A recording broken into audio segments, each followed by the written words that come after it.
Welcome in to today's edition of the Sports Stove Podcast. We are live, and today joining me in studio is my dad, Dale Stover, back with us again. Dad, welcome to the studio. Good to be here. To get a chance to visit the Sports Stove studio. Not everyone gets that opportunity, so I'm excited.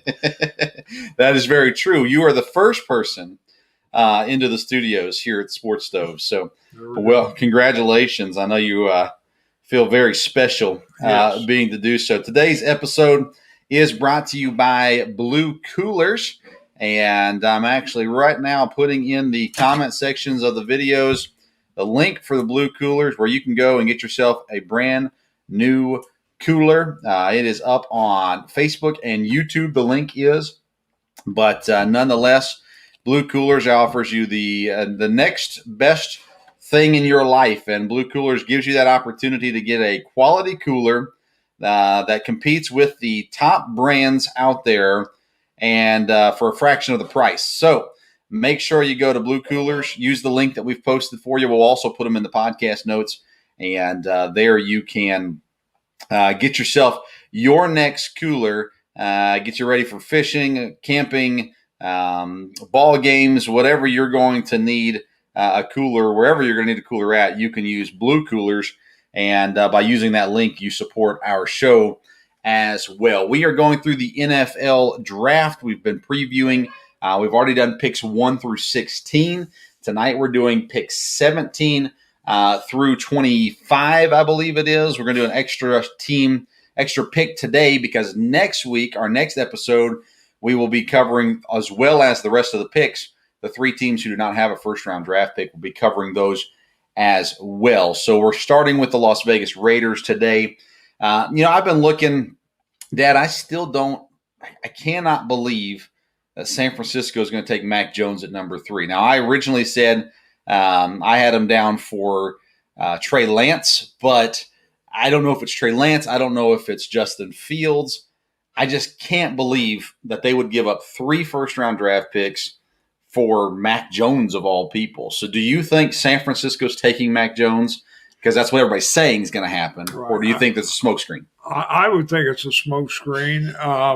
The only thing that would make it legitimate is if they really want Matt Jones and they know that New England's going to go up to get him if they don't. So they've secured that spot. But I wouldn't think Matt Jones, compared to the other guys, especially Fields, but, same way with all of them, they're Trey Lance. There's a lot of choices. And we forget, everybody's talking about the top 4 or 5 quarterbacks. I saw a lot this week about there's a lot of other good quarterbacks, people that are going to be taken on the second day that have potential. And, of course, over the years, those have been developed. Russell Wilson to be one of them and others. Dak Prescott. So, there's a lot of, it seems like it's a heavy quarterback draft in a lot of ways. So there may not be the rush to get to the front that we think there's going to be, at least not for quarterbacks. Well, you mentioned New England. That's another team that everybody's saying, "Oh, New England's going to go up. New England's going to go up." And that's not what they do. They don't go up. Now they might move up 2 or 3 spots, but to move up from 15 all the way up to 4, 5, 7, whatever, that just doesn't seem to fit what Bill Belichick does. No. That would surprise me. But like I said, if they move up 2 or 3 spots, that makes more sense to me. If a quarterback slides, whether it be Mac Jones from Alabama or Justin Fields, people have him sliding as well. So who knows exactly who it will be. My official mock draft will come out after we do go through all the picks. But I'm really struggling for who I'm going to pick for San Francisco because I cannot believe it's going to be Mac Jones there. Let's see here. Any other teams? I'm trying to remember. Of course, we talked about the Sam Darnold trade last week. Denver's an interesting one. Will they trade up? You mentioned up to 7 would be a good spot where Detroit is.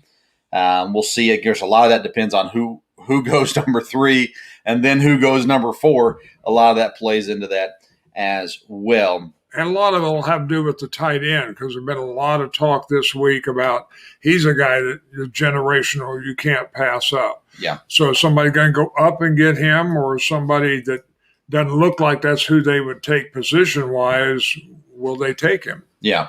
I mean, if Kyle Pitts makes it past Miami at 6, I'd be shocked. You got him at 4, possibility at Atlanta, at 5, a possibility at Cincinnati, and then at 6 at at Cincinnati, and then you have Miami at number 6.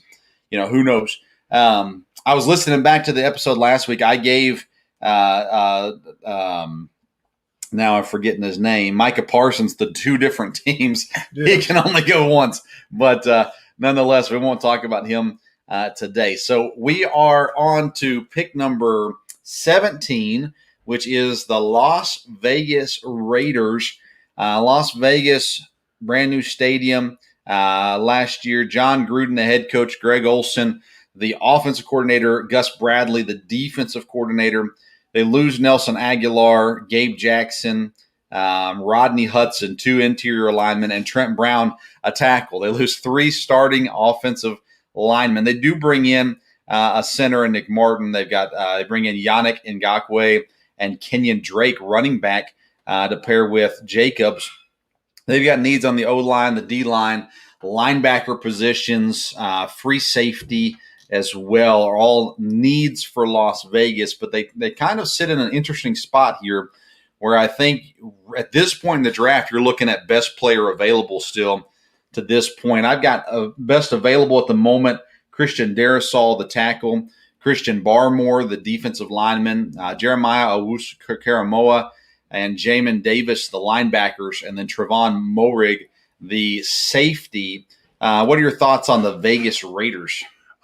Their biggest need would be offensive line. And again, there's 3 or 4 high-rated tackles and or offensive linemen. So it depends. If one of them comes down, that would make sense for the Raiders. Again, when you're dealing with the Raiders, you just don't know. It wouldn't surprise me if a really good defensive guy slides again. Parsons, someone like that. And again, I've heard a lot of speculation that the safety may be the best pure defensive player in the draft. And that'd be the type of guy Gruden would go get too. So they obviously could use help on the defense. Offensive line is their biggest need. So offensive line would make sense, especially unless they have a guy ranked the highest and he's gone. Because again, it's easy for us to say, well, 3 or 4 tackles, any of those would be good. That's probably not how most teams break it down. Yeah, you're right. And they could find someone they like. And the Raiders are one of the most interesting teams because you don't know what they're going to do, what they're thinking. They've taken kind of some weird draft picks recently in recent years and stuff like that as well. Vera Tucker, I didn't mention him earlier, is a possibility there as well. You've got other offensive linemen. Xavier, he's a linebacker.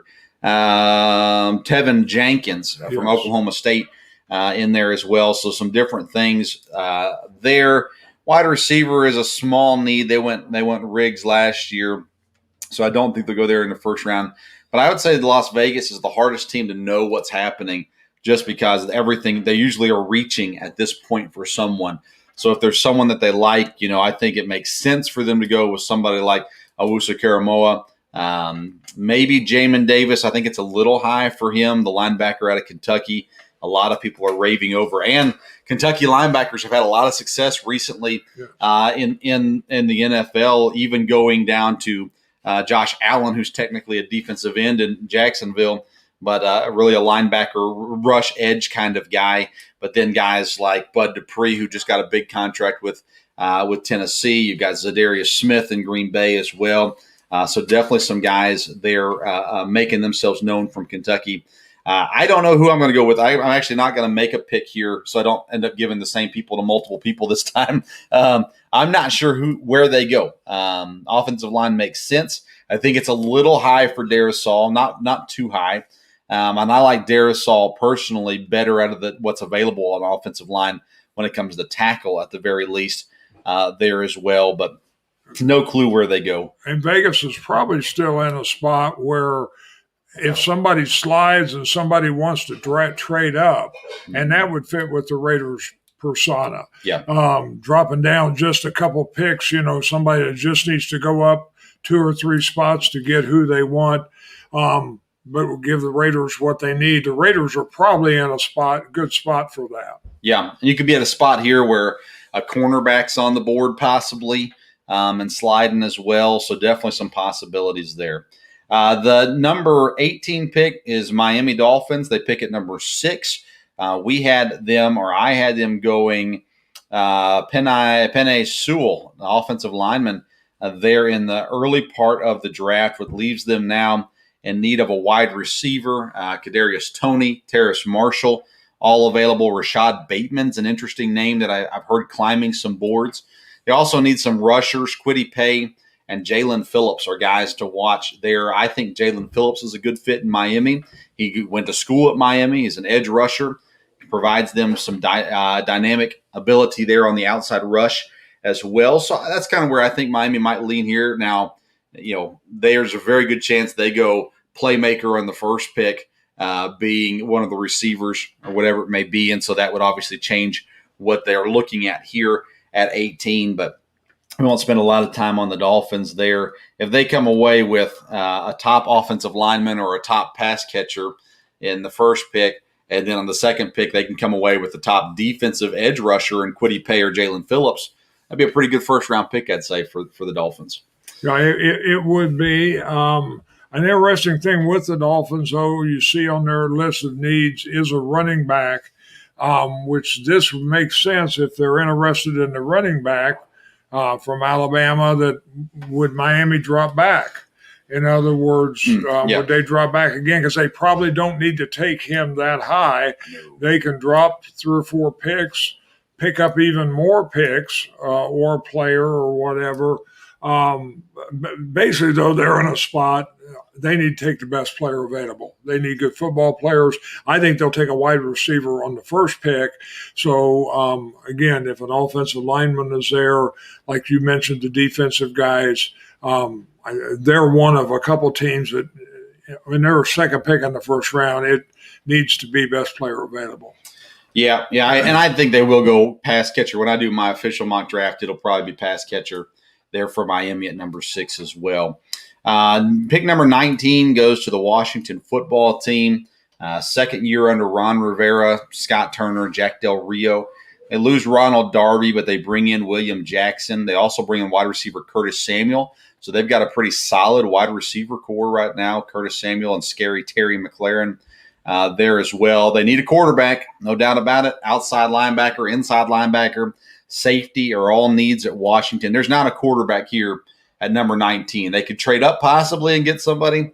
There's not going to be one at 19, I don't think, at the very least here as well. No. I think this is a great landing spot for Jamin Davis from Kentucky. He's a very athletic linebacker. He provides some help for them on the inside linebacker position.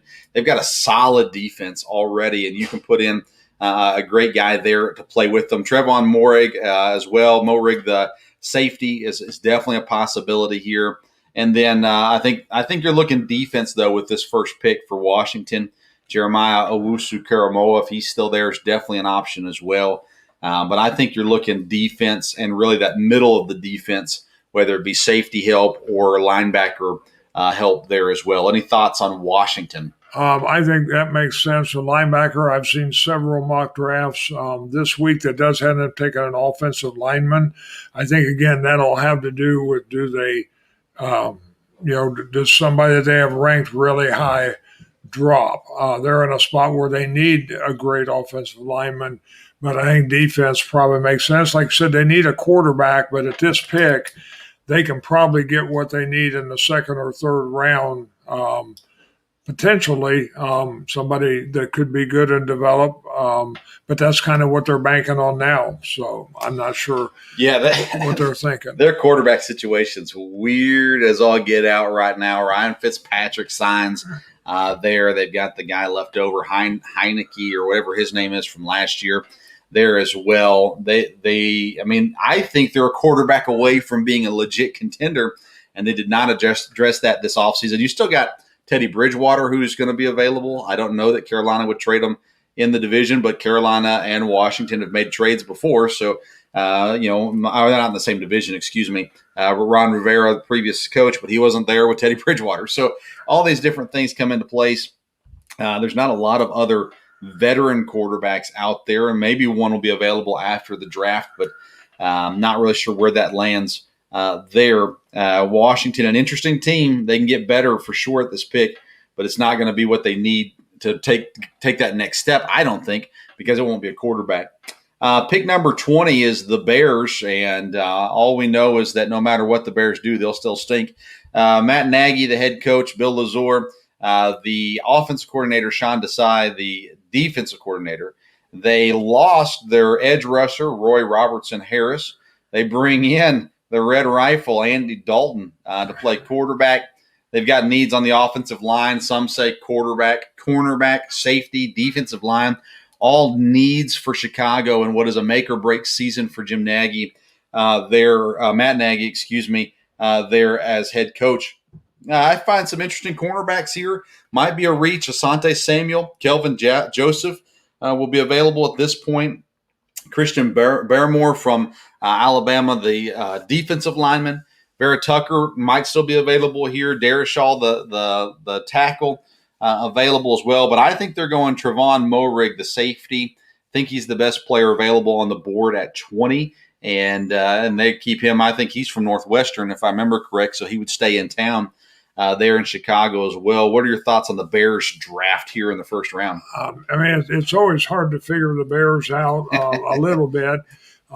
There's still, I guess, speculation they could move up to get a quarterback depending on who they want and what the opportunity is. But I think if not, then I think defense is probably where they'll go. They may need offensive line, but again, I think defense would be where they go. Could be linebacker. And again, we've talked about a couple good, there's two or three good linebackers. So are they going to go early, or somebody going to go up and get one, or are they going to slide? Again, I don't know that the Bears have a history of best player available. It seems like they kind of target a position. I think that's what they'll do here. Well, they got Roquan Smith a couple years ago out of Georgia, and I was so sad to see Roquan Smith go to Chicago because I loved Roquan Smith there, and I've heard him in trade things as well. I was thinking about their wide receiver group. They've got Allen Robinson, but they don't have really anybody else at wide receiver. Anthony Miller, you could argue, is serviceable, but outside of that, there really isn't anybody at wide receiver for them.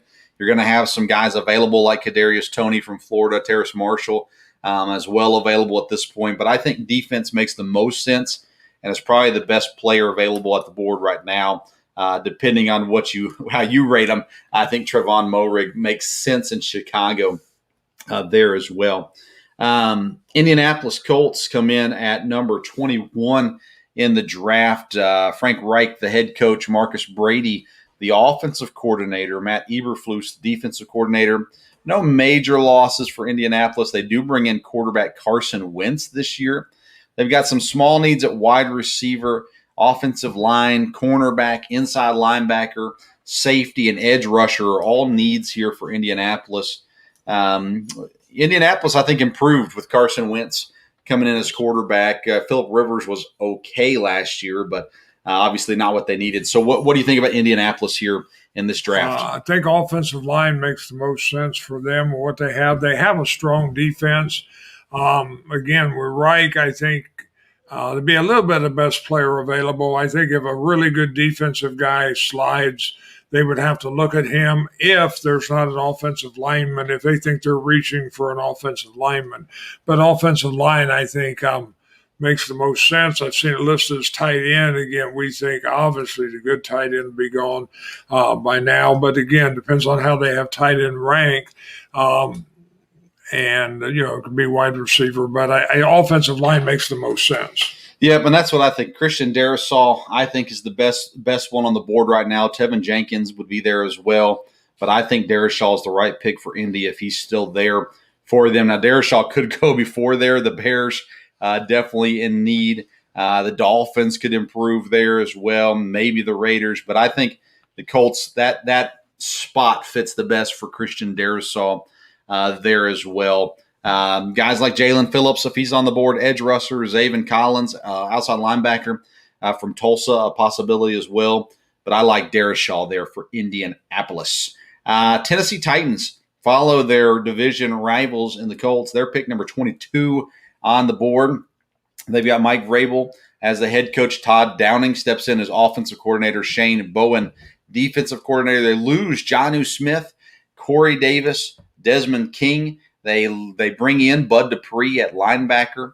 They still have needs on the offensive line, tight end, defensive line, cornerback, and edge rusher are all needs here. I'm leaning defense again with Tennessee and really leaning cornerback. But what are your thoughts with the Titans? Well, I think obviously defense would make some sense. Offensive line, they had the bust last year, and they really need offensive linemen. I mean, Tannehill surprised me, surprised a lot of people, and they have some potential. They did lose some wide receivers or a wide receiver there. So again, I think depending on how they have wide receiver ranked, they're going to have the second tier of wide receivers. They may have the pick of them. So that may be where they want to go again. You never want to pass up a really good cornerback. So is one of those guys going to slide again? John Robinson, I don't know how solid that whole organization is with evaluating talent and everything from there. So it'll be very interesting to see what they do. But offensive line, wide receiver, I think could be a couple to look at. Yeah, I agree. Wide receiver is interesting because once you get past that first tier of guys, the second tier, it's just going to be who you like better because you've got a bunch of guys there, but to figure out which one you like the best and can you wait till the second round to get one of those? Because you've got a lot of guys. I mean, what is there, 6 guys maybe in that second tier there? I'm trying to think. You got the guys we've already mentioned from Florida, Kadarius Toney. You've got Terrace Marshall. You've got Bateman. You've got the guy from Purdue, Rondale Moore, as well. Tutu Atwell from Louisville is probably a second-day pick. But you got some options there when it comes to wide receiver. From what I understand, after the first 3 wide receivers, then it gets a little more specialized. Mm-hmm. Do you want size? Does it not matter if they're not tall? There's apparently some slot guys that would play better inside. I heard a GM say that when it comes to the wide receivers, it depends what you're looking for. After there's 2, maybe 3 that can play anywhere. Apart from that, he said, I heard a GM say, basically with the wide receiver group, it's going to be what you need. Yeah. Yeah, you're right, because Toney, Marshall, and Bateman are all a little bit more traditional receiver types. But your other guys like Rondale Moore and Atwell are going to be your short, fast, can do running back, can do trick plays, being compared more to the Cheetah in Tyreek Hill in Kansas City as well. So definitely a lot of information there is available for the teams to figure out who they like best and where they like. I like Asante Samuel or Kelvin Joseph here for the Titans at cornerback. It may be a little bit of a reach. And if you got some of these top defensive ends on the board, the Kwity Paye or Jalen Phillips, that might be the smarter way to go, a little bit less of a reach there as well. But Titans have a huge need at cornerback. And maybe they'll try to wait till the second round to fill it. That brings us to pick number 23. The New York Jets will be back on the clock here. Originally the Seahawks draft pick. They've got needs. The Jets do. Of course, we believe they're going with Wilson with their second overall pick there at quarterback. So they'll still have needs at wide receiver, even though they bring in Corey Davis. Tight end is a need. Linebacker, offensive line a need as well. Robert Saleh, the head coach. Mike LaFleur, offensive coordinator. Jeff Ulbrich, defensive coordinator. If Vera Tucker's still on the board here, it makes, I think, a lot of sense for them to fill a need on the offensive line. But you get one of those, top of the second tier receivers available too. I've got both Toney and Bateman as options for the Jets here What are your thoughts with the second pick for the New York Jets? I think the Jets need to do a little bit like we talked about Miami. They really need to go best player available. They have enough needs in all the spots that they need. And again, they're at a spot here where they can still get a really good first round football player. And at this point, something's going to slide. We know there's always a run. Will there be a run on edge rushers? Will there be a run on cornerbacks? Will there be a run on linemen, offensive linemen? If not, then one of those, there'll be a run somewhere, and then one of those positions are going to slide, and they just need the best player available. Yeah. And need a good football player because they've got more good draft picks coming too. Yeah, and you got all these guys coming over from San Francisco, following the Mike Shanahan setup, and very patient, I believe, very smart. They choose people who they believe that they can use best, and we're seeing that when you talk about Shanahan talking about Kirk Cousins all the time, the possibility of Mac Jones. It's not just we think this guy is great; it's we know this guy fits our system and can do something special within our system. So I believe the Jets will be pretty special in that as well, following through and getting people that they can plug in immediately and play. And whether it be a top interior lineman like Vera Tucker, whether it be one of the second-tier receivers that's top of that list, or whatever it may be, I think the Jets will make smart moves here this year, which you can't always say about the Jets. But I think this year things are starting to change for them. Right. Pick number 24 is the Pittsburgh Steelers. They bring back Mike Tomlin as head coach, Matt Canada, the offensive coordinator, Keith Butler, defensive coordinator. They lose Bud Dupree. They lose offensive lineman Matt Filer and cornerback Mike Hilton as well. No major additions. Juju Smith-Schuster did resign. He's coming back as well. They have needs on the offensive line. They need a quarterback of the future. That's not available here. They need a cornerback, and they need a running back as well. I believe this is the first legit chance of a running back going in the first round. The Steelers, right now, their starting running back is Benny Snell. Benny Snell had a fine college career at Kentucky, but in the NFL thus far, it's not been great. It's not been horrible. It's not been great either.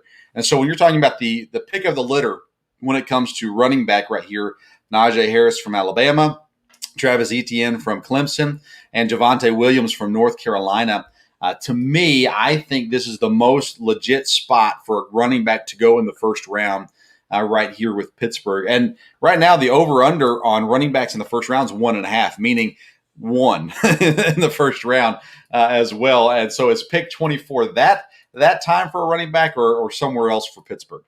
It'll depend a little bit who slide. I think running back makes sense, but I think Pittsburgh's going to look at defense. I think you're going to have a good defensive player here, and they're not going to pass that up. I've seen even some names that may not be as high on some boards. The linebacker for Penn State, some others that they could be looking at again, depending on if one of the edge guys slide, if the safety slides. Pittsburgh, I think, could be poised. They could use an offensive lineman, but you don't think one of the good ones maybe are going to come down that far, so they could do something in the second round with them.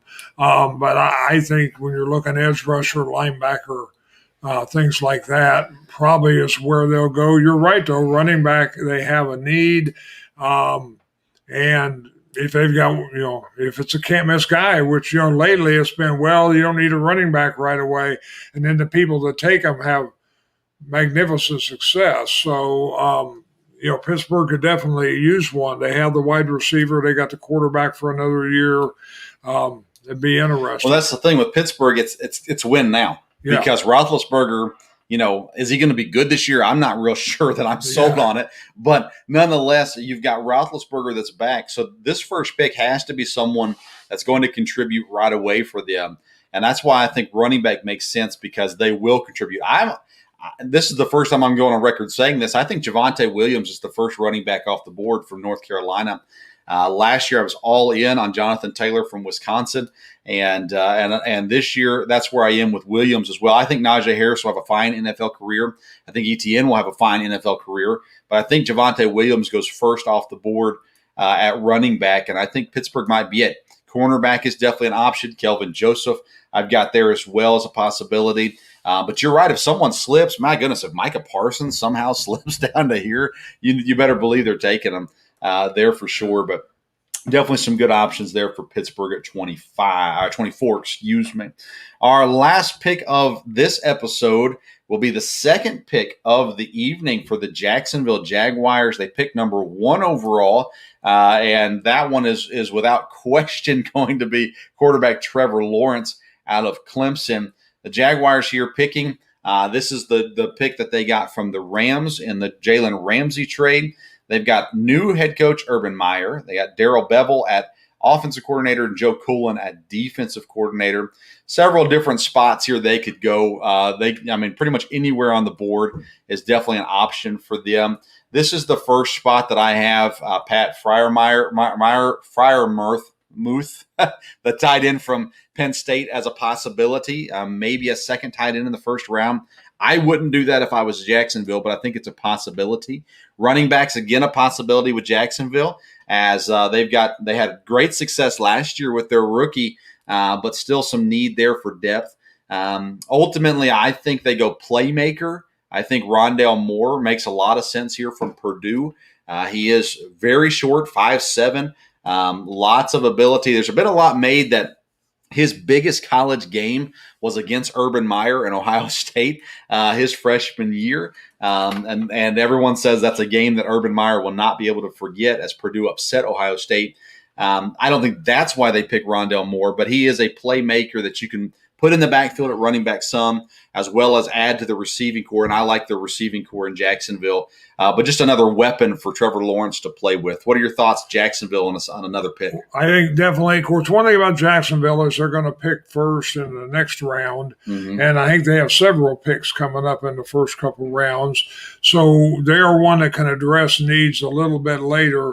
I think it makes sense to get something for Trevor Lawrence, whether it's a wide receiver, whether, again, maybe one of the good offensive linemen slide. But I think, they need to give him something, as far as a playmaker, things to help them on offense. So I would think offense makes sense on this one. And then they have we think the good tackles may all be gone, but you don't know that. There's going to be a couple of players. We've talked about Micah Parsons. I don't think he'll slide far because I think someone will go up to get him. But you got him and you got the safety that, and even a little bit, the tight end in the first round. Where's he going to go? And that's going to affect some different things, because if someone trades up to get him, then all of a sudden the team that's down here in the middle, they have different needs. So, yeah, and you're at that point now too where you're looking at people trying to trade up some more. Jacksonville already has the one pick. If they can add another, if they can drop 3 spots down to New Orleans, maybe, and New Orleans moving up to get somebody they like. Green Bay there at 29, also possibility to move up and get someone they like. Buffalo right there as well. So there's definitely some interesting options here. And if Jacksonville can move back 3 or 4 spots and pick up more second round picks or whatever it may be, it's an interesting possibility there for sure. Our next NFL draft preview episode, we are going to wrap up the preview of the picks. We will start off with Cleveland, Baltimore, New Orleans, Green Bay, Buffalo, Kansas City, and Tampa. And then we'll also talk about the 3 teams that do not have a first-round pick, the Rams, the Seahawks, and the Texans as well in the last preview episode. Once we get closer to the NFL season, we'll be doing over-under win totals. Of course, we'll break down all the divisions and everything, but all that will change right now after the draft happens, as far as what people will assume is going to happen in the season.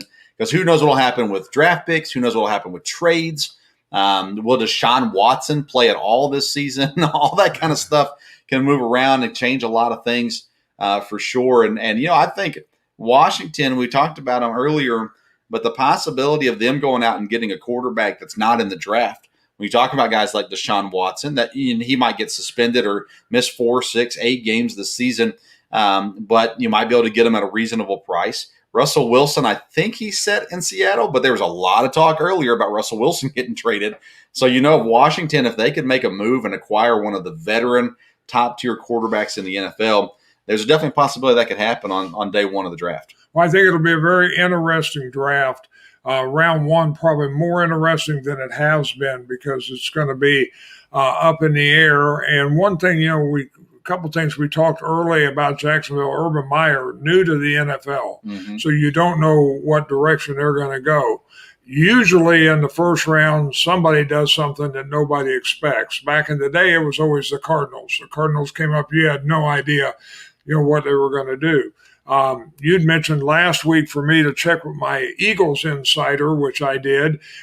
He was a Carson Wentz guy, so he is not a big Eagles fan at this point. He said he'd like to see them turn it around, but he said he'd be watching Colts games.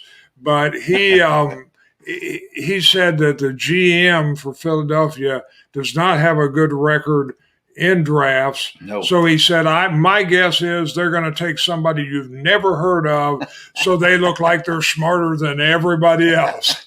And I don't know if it'll be Philadelphia, but historically, somebody comes out of the blue with, my goodness, we didn't think they were going to even go in the first round. Yeah, Vegas. And then that throws somebody, this time there's enough good talent in the first round.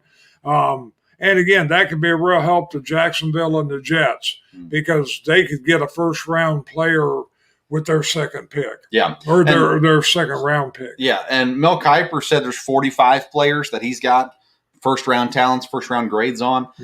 So there's a large number of people. You've got that top tier, I would say the top 6, 7, 8 players in this draft, and then there's a little bit of a drop-off to the next level, but there's still first-level talent, first-round talent. For sure. So that's going to be very interesting, no doubt about it. Make sure you go and visit Blue Coolers. We've got the link for that in the comment sections of this video. We also have them in the podcast notes as the podcast gets released later tonight. Those will be in there as well. Thank you for tuning in. Jimbo, thank you for the nice shout out on there as well. He says, watch out ESPN, Jim Witten. Said that. So y'all really informative, do a great job. Thank you, Jimmy, for that. Belly Up Sports Media as well, putting some nice words in there for us. We appreciate it. We appreciate everybody tuning in. Tuesday we'll come out with a new the Sports Stove Podcast MMA edition as we preview UFC 261. And so tune in Tuesday night. That'll be live at 7:30. On Tuesday evening, right here where you're watching this, YouTube, Facebook, or Twitter will be there as well. Possibly a special guest coming on. We've been texting with Smiling Sam Alvey, who's going to join us at some point. We're not sure if it's going to work out for this week or not, but him and his wife, McKee, will both be joining us on one of the MMA shows that we do. And then next week, we'll post the next NFL Draft Preview episode as well.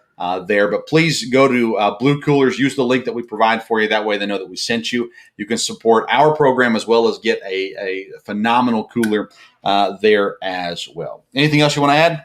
Nope, I think we're good. Again, it's been great to be in the studio tonight, and the NFL draft is really going to be exciting.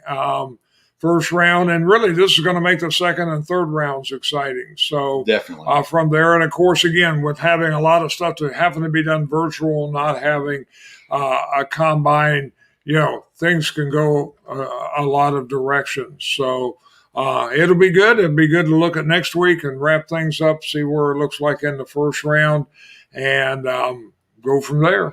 As you're preparing for the draft, just a heads up, on night 2 of the NFL draft, I'll be joining a special draft show on Belly Up Fantasies, Twitter, Facebook pages. And I'll be helping as the first 3 picks are announced in the second round.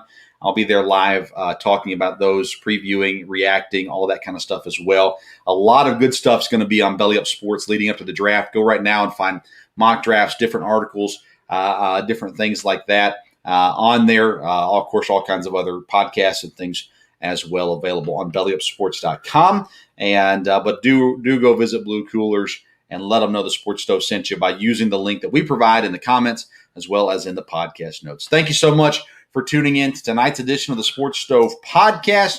Dad, great having you in the studio and around. this week as we've got a big celebration. Our church is celebrating 7 years as a church, so Dad and Mom were able to come down this weekend and spend some time with us with that as well. But thank you so much for tuning in. Until next time, we'll see you